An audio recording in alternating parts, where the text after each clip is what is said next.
So in this section, we're going to take a look at some trig limits, and what's nice is that we're still going to utilize that flowchart that we used previously, but we will eventually get to a point where the flowchart might not exactly work for us, and we're going to have to use two special limits to help us with kind of more complicated trig ones.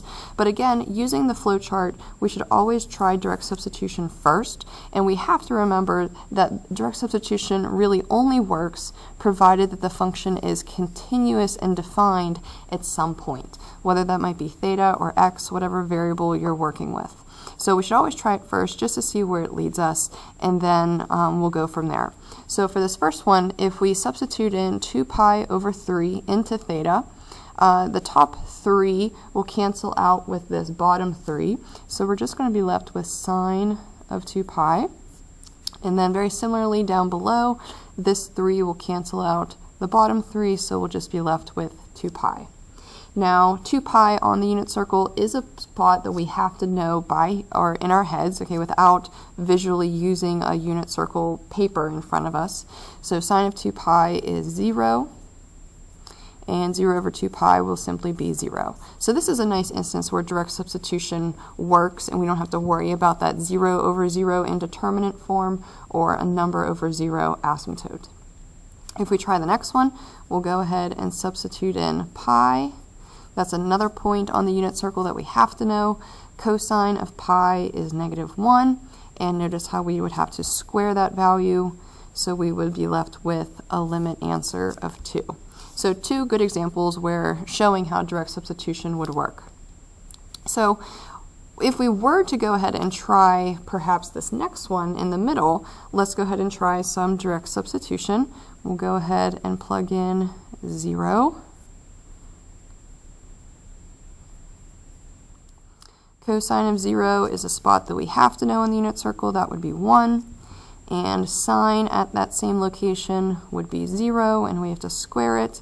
Notice how we get 0 over 0.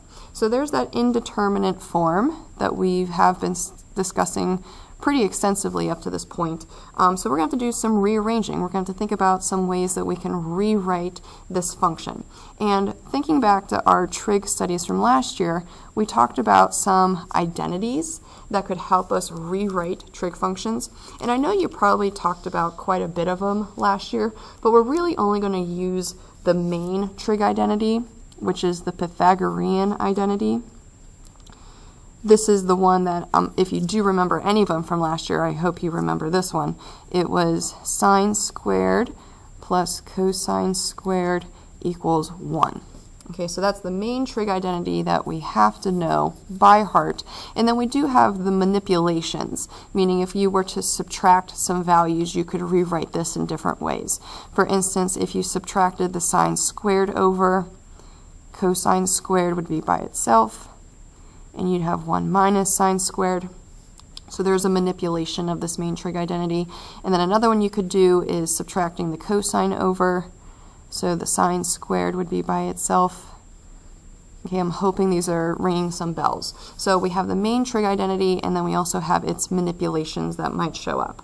So if we take a look at this limit that previously led to the indeterminate form, we're going to go ahead and see if we can rewrite any piece of this, perhaps using an identity, to help us get rid of this whole. Okay, actually figure out what the limit value would be.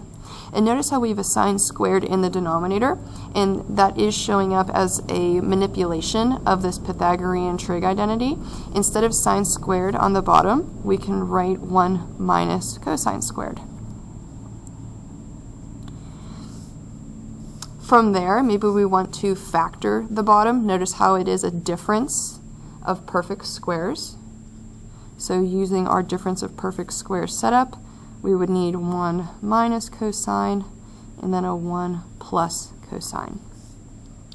By factoring, notice how the 1 minus cosines would cancel, and we're left with a 1 placeholder up top and then the 1 plus cosine down below. So I would say that's a pretty simplified form. Let's go ahead and try substitution again, because it didn't work previously. We got that 0 over 0. So if we plug in 0 for cosine, cosine of 0 is 1, and notice how that would lead us to our limit value of 1/2.